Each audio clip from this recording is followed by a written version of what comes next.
Bien, en el día de hoy vamos a empezar a trabajar, como ustedes habrán visto, con función exponencial. Ya en la última videoconferencia estuvimos explicando qué es una función exponencial, como el nombre lo indica. En una función exponencial la incógnita está en el exponente.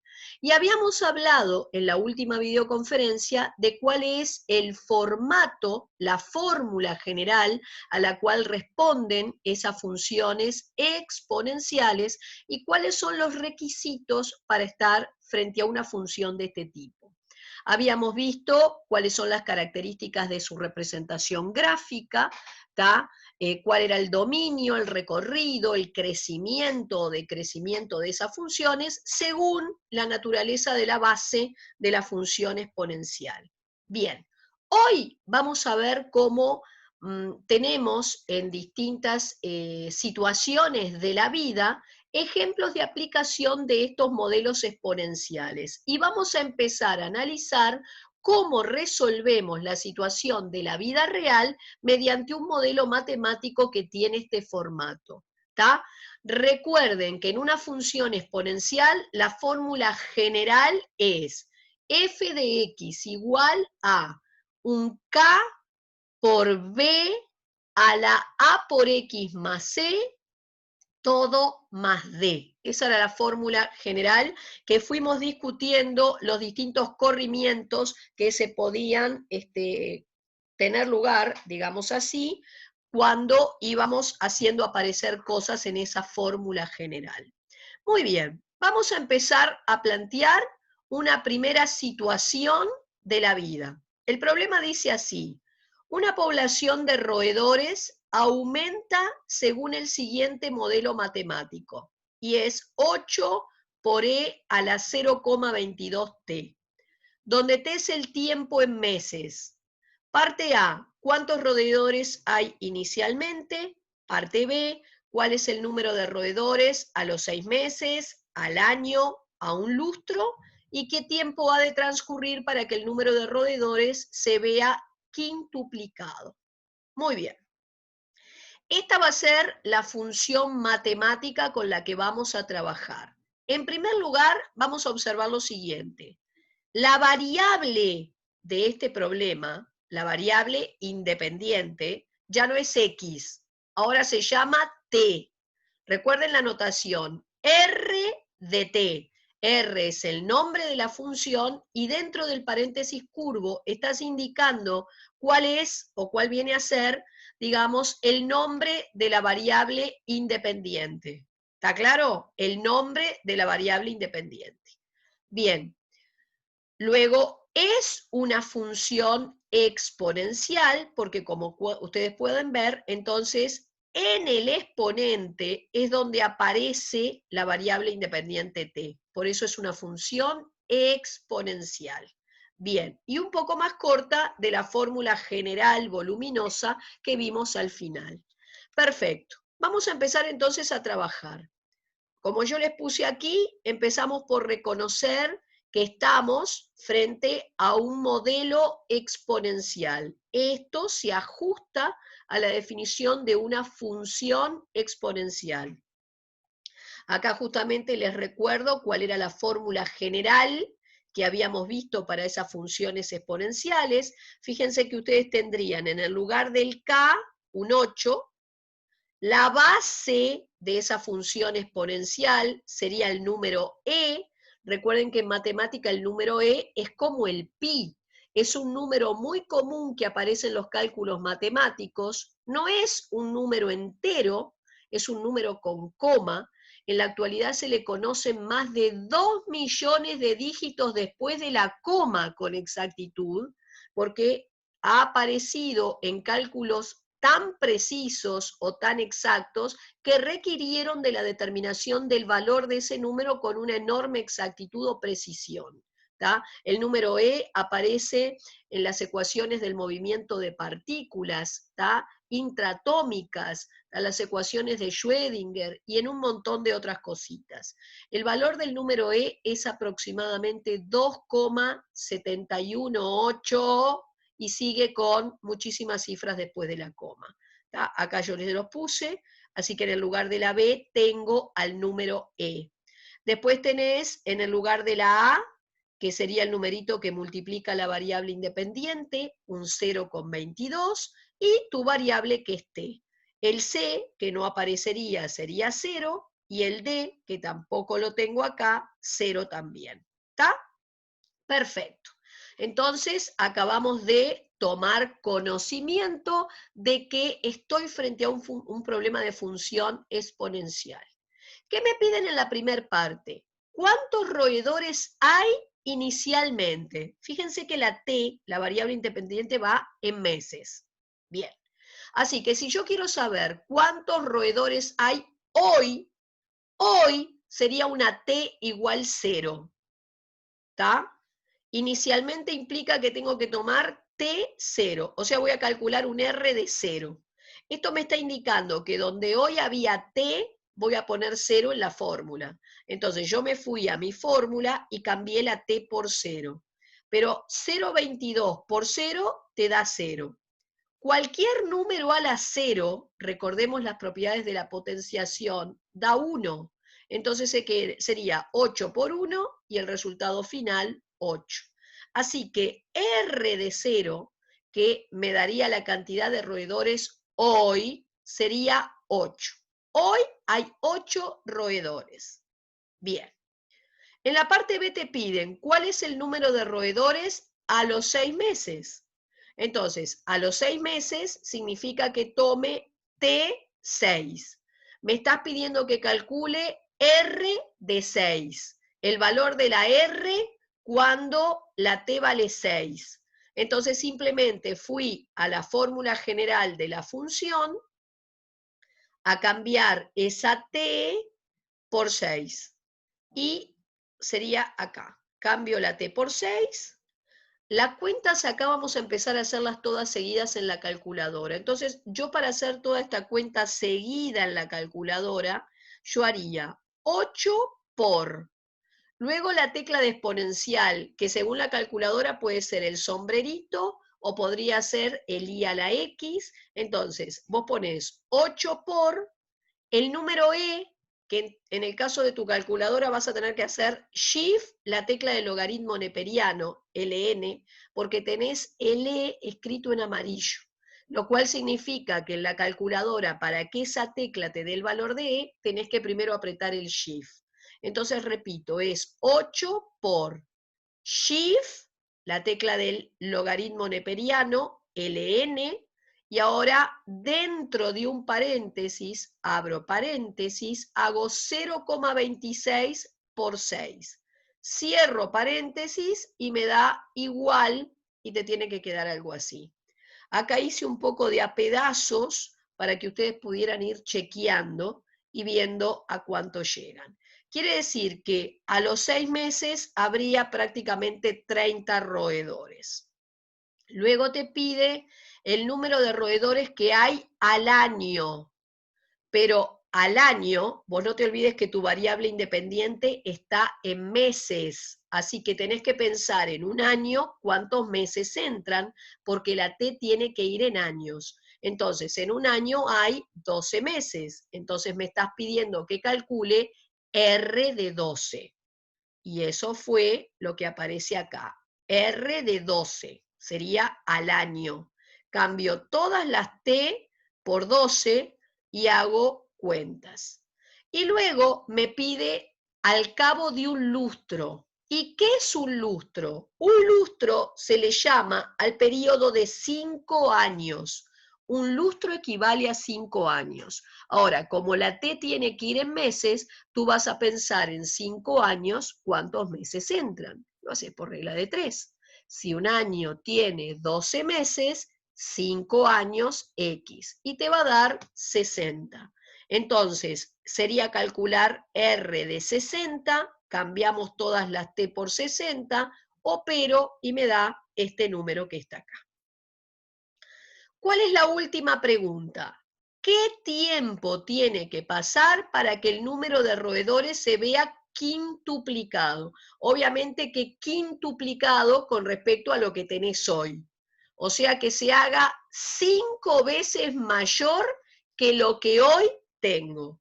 Como hoy tenía 8 roedores, era el R de 0, esta es la cantidad de roedores que tengo hoy, o sea, esto es el hoy, me estás pidiendo que la cantidad se quintuplique. Quiere decir que yo quiero que R de T valga 8 por 5, 40.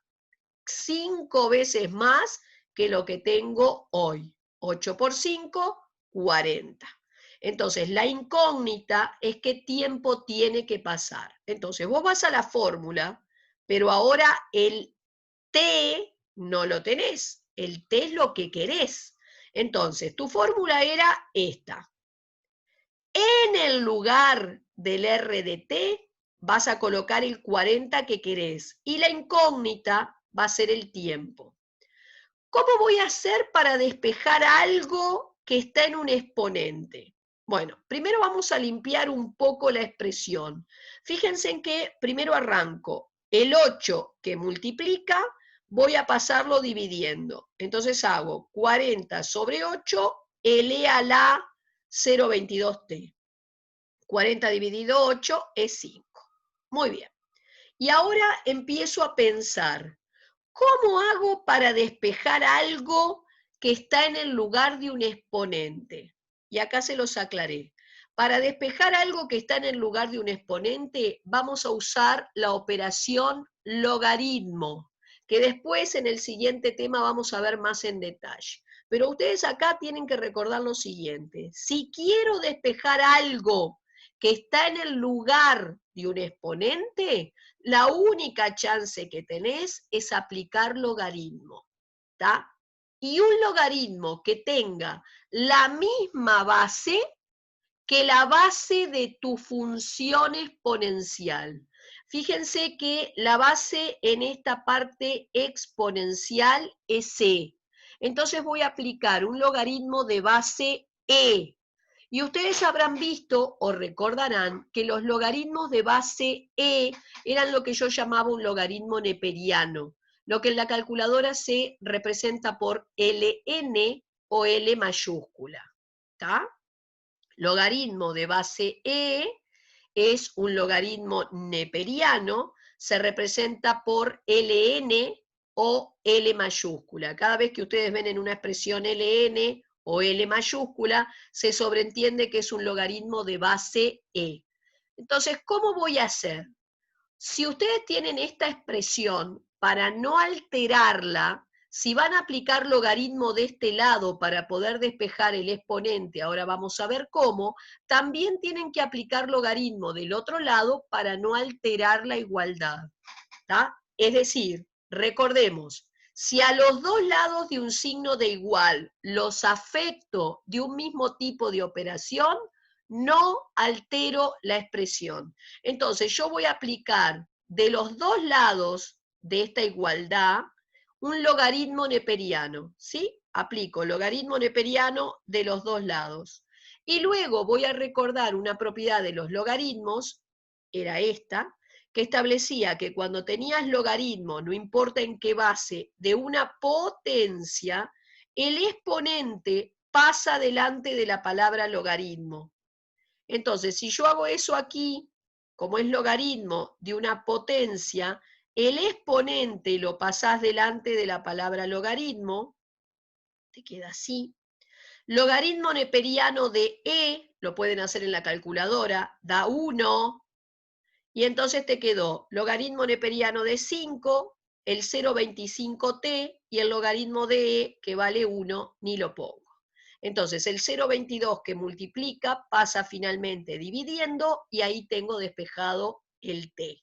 Recuerden que para hacer logaritmo neperiano de 5 en la calculadora tienen que usar la tecla LN. No se confundan de tecla porque les da otra cosa. No es la tecla log, es la tecla LN.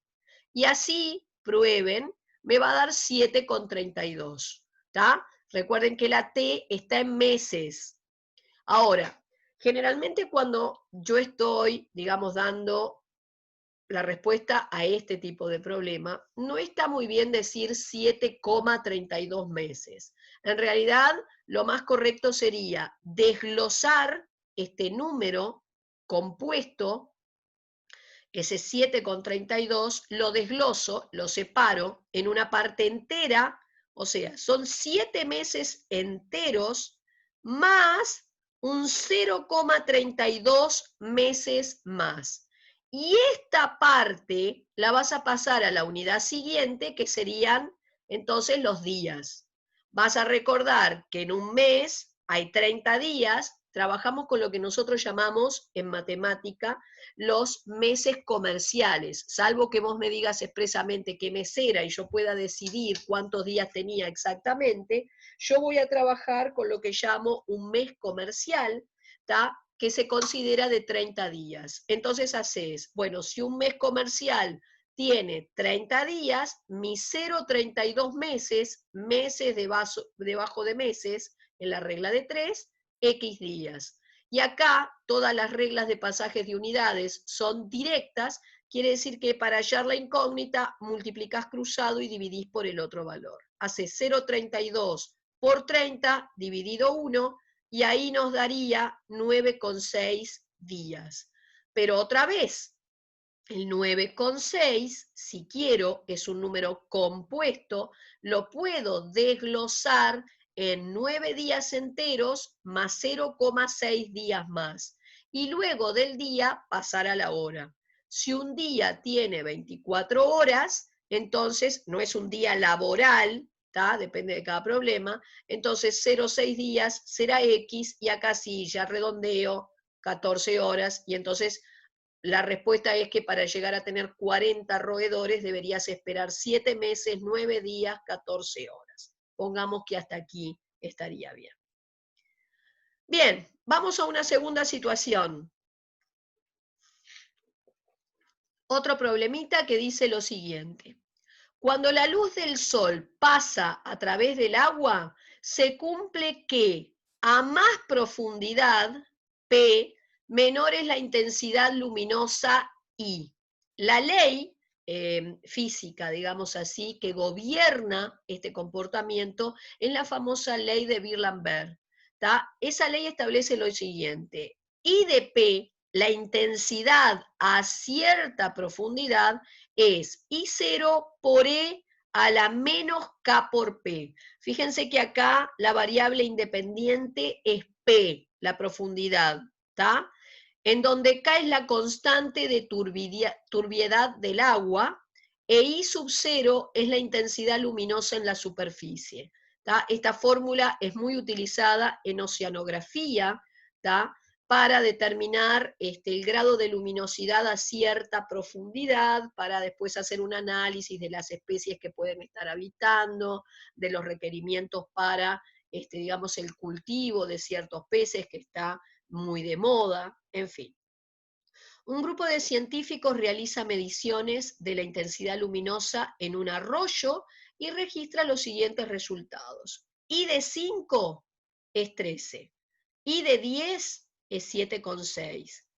P se va a medir en pies, la profundidad va en pies, e I de P en lúmenes. Lúmenes es una unidad utilizada para medir la intensidad de la luz. ¿Está? Entonces, repito, I de P mide la intensidad a cierta profundidad. La unidad para medir la intensidad luminosa es lúmenes, pero requiere que la profundidad, la P, la variable independiente, para que la I esté en lúmenes, la P tiene que estar en pies. Muy bien, te pide calcular la intensidad en la superficie, eso sería cuando la P vale 0, profundidad 0, o sea, me estás pidiendo I de 0, que es el valor de esta constante. Muy bien, así que en la superficie la profundidad es 0, claro, no me hundí nada, P vale 0. Así que si vos querés I de 0 en el lugar de la P, en esta fórmula, en el lugar de la P, vas a colocar un 0. Así que coloco un 0. Pero K por 0 es 0.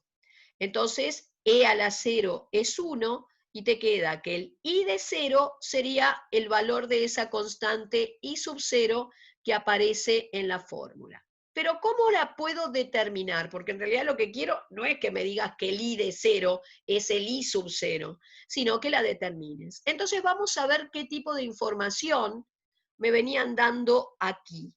Por un lado me decían que I de 5 es 13. Entonces pensemos que sería I de 5, 13.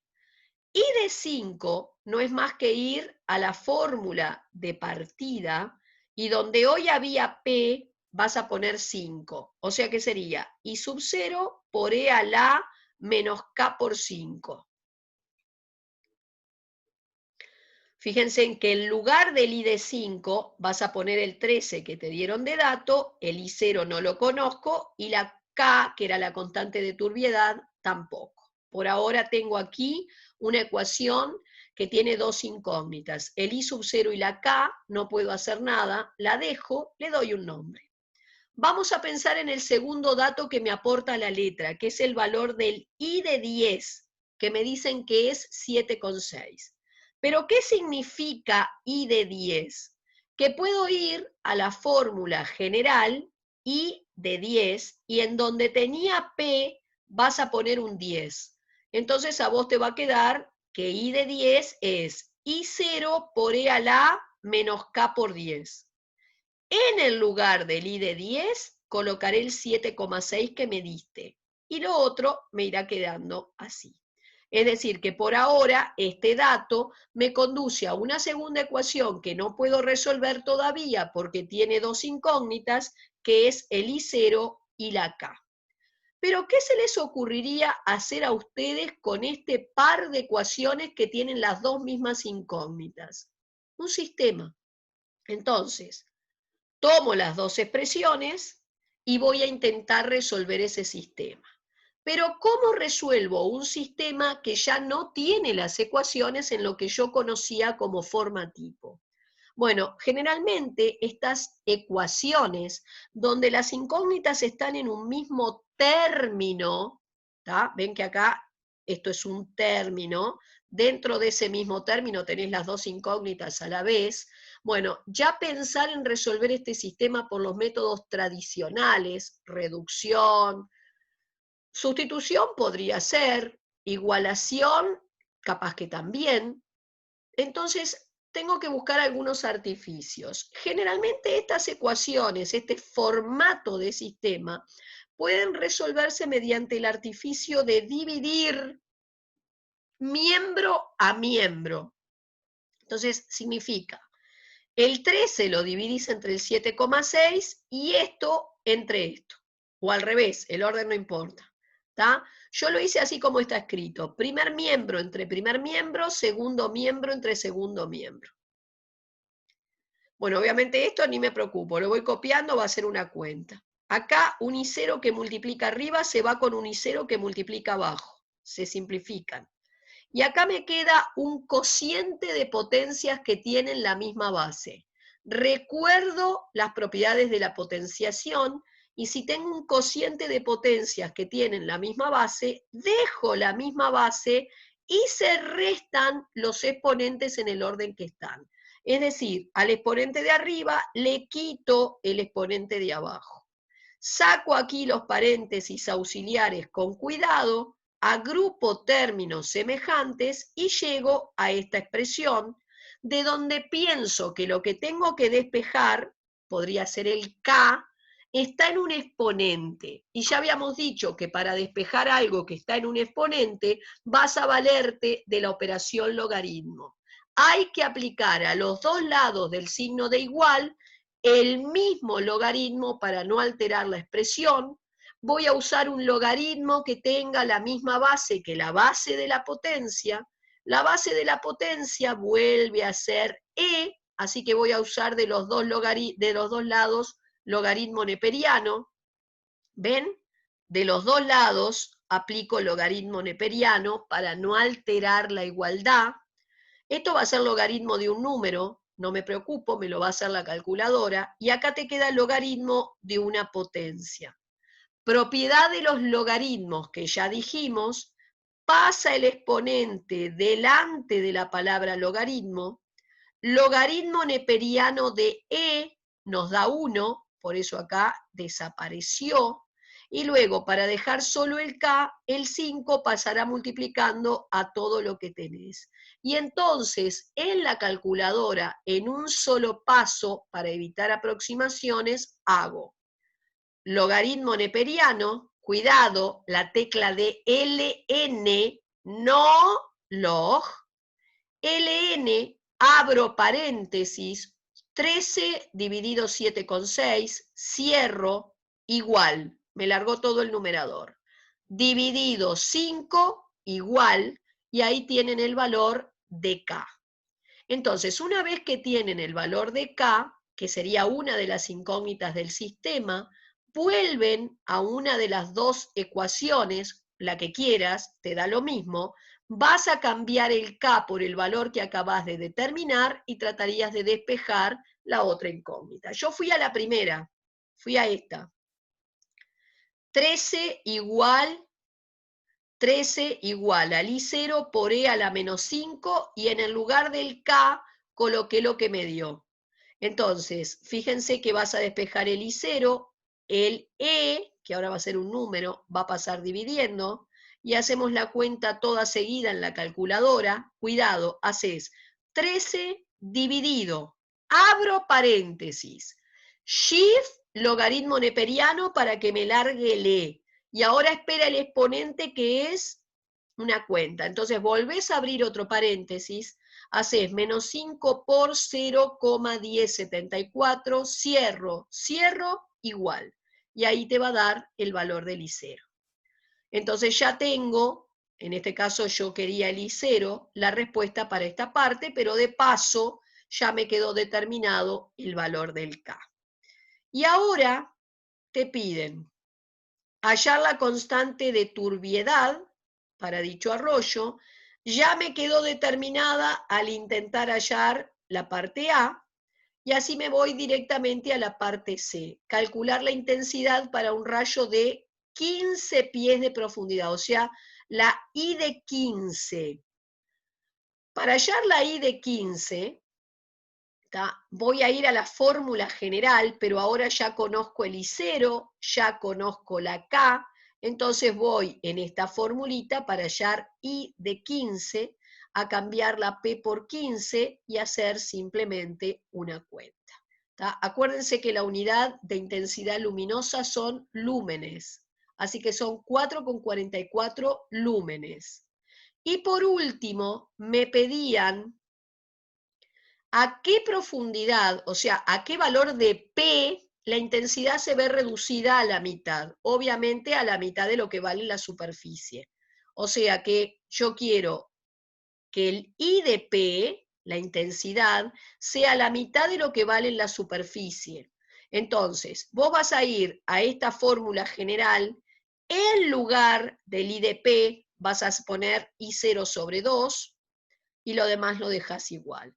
Pero para despejar de aquí el P, primero el I0 que multiplica pasa dividiendo, acá ya voy a poder simplificar, me queda un 1 arriba, un 2 abajo, y si lo que quiero despejar es algo que está en un exponente, otra vez, para despejar algo que está en un exponente, tenés que aplicar de los dos lados el mismo logaritmo, y además un logaritmo que tenga la misma base que la base de la potencia. Acá te queda el logaritmo de una potencia, propiedad de los logaritmos, pasa el exponente delante de la palabra logaritmo del E que es 1, y entonces este número lo pasarás dividiendo, y acá me da por resultado 6,45, lo cual eran 6,45 pies. No se olviden que el P estaba en pie.